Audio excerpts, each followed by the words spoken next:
നമ്മുടെ മലപ്പുറം ജില്ലയിൽ ഊർങ്ങാട്ടി ഗ്രാമപഞ്ചായത്തിൽ കുണ്ടുവഴി വാർഡിലാണ് ഞാൻ ഇപ്പോൾ നിൽക്കുന്നത്. ഇവിടെ ഒരു വർഷത്തിന് മുമ്പ് ഈ റോഡ് സൈഡിൽ വാഹനങ്ങൾ മറിഞ്ഞു വീഴാതിരിക്കാൻ വേണ്ടി ഇതുപോലെയുള്ള ഒരുപാട് ബീമുകൾ സ്ഥാപിച്ചിട്ടുണ്ട്. പക്ഷേ ഈ ബീമുകൾ ഒരിക്കലും തന്നെ ഇതിന് അടിയത്തെ കെട്ടുമായിട്ടൊരു ടച്ചുമില്ല. അതുകൊണ്ട് തന്നെ ഈ ബീമിനൊരു വാഹനം ഇടിച്ചു കഴിഞ്ഞാൽ ആ വാഹനം മറിയുന്നതിന് മുമ്പ് ആ ബീം മറിയുന്ന അവസ്ഥയാണ്.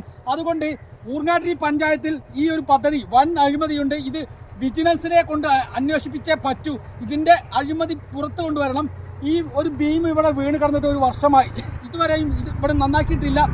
ഇത് ലക്ഷക്കണക്കിന് രൂപ ഫണ്ട് വിനിയോഗിച്ച് ഈ ഒരു പാടം സംരക്ഷിക്കാൻ, അതുപോലെ തന്നെ വാഹനങ്ങൾ സംരക്ഷിക്കാൻ വേണ്ടി ഈ നിർമ്മിച്ച ഈ സൈഡ് കെട്ട് വളരെ അഴിമതിയുണ്ട് എന്നാണ് ഇവിടുത്തെ ജനങ്ങൾ പറയുന്നത്. ഇതിന്റെ ഒരു കാഴ്ചയാണ് നിങ്ങൾക്ക് കാണാൻ പോകുന്നത്. ഈ ഒരു ബീം ഉള്ളത് കൊണ്ട് തന്നെ ഈ കർഷകർക്ക് വളരെയധികം ബുദ്ധിമുട്ടാണ്.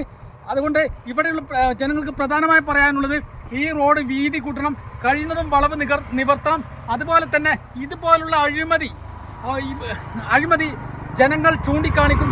അതിന് ഇവിടെയുള്ള സെൻട്രൽ ബ്യൂറോ ഓഫ് ഇൻവെസ്റ്റിഗേഷനോ അല്ലെങ്കിൽ വിജിലൻസിനെ കൊണ്ട് അന്വേഷിപ്പിക്കണം. എന്നെങ്കിലേ ഈ അഴിമതി കുണ്ടുവഴി വാർഡിൽ, ഊർങ്ങാട്ടി പഞ്ചായത്തിലെ കുണ്ടുവഴി വാർഡിൽ ഈ ഒരു പദ്ധതിയുടെ അഴിമതി പുറത്ത് കൊണ്ടുവരാൻ കഴിയൂ എന്നാണ് എനിക്ക് ഈ അവസരത്തിൽ പറയാനുള്ളത്.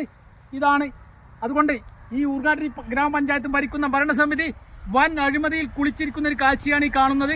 അതുകൊണ്ട് ഓരോ നിർമ്മിതികളും അതിൻ്റെ ബാക്കിൽ അഴിമതിയുണ്ട് എന്നാണ് ഈ അവസരത്തിൽ പറയാനുള്ളത്. അതുകൊണ്ട് ഇതുപോലെ ഈ അശാസ്ത്രീയമായ ഈ ഒരു ബണ്ട് ഇവിടെ ശാസ്ത്രീയമാക്കണം എന്നാണ് ഇവിടെ ജനങ്ങൾ ഒന്നാണ് പറയുന്നത്. ഒരിക്കലും ഈ പഴയ കെട്ടിനോട് ഒരു ബന്ധമില്ലാതെയാണ് ഈ സ്ലാബ് നിർമ്മിച്ചത്. അതുകൊണ്ട് തന്നെ ഈ ഒരു വാഹനം ഇടിച്ചു കഴിഞ്ഞാൽ ഈ സ്ലാബ് ആദ്യം തന്നെ ഈ സ്ലാബ് നമ്മുടെ ഈ വയലിലേക്ക് മറിഞ്ഞു വീഴുന്നതാണ്. അതുകൊണ്ട് ഈ പഞ്ചായത്ത് ഭരണസമിതിയുടെ അനാസ്ഥക്കെതിരെ ജനങ്ങൾ ഒറ്റക്കെട്ടായി പ്രവർത്തിക്കുന്നു എന്നതാണ് ഇതിൻ്റെ ഏറ്റവും ഗൗരവമായ വിഷയം.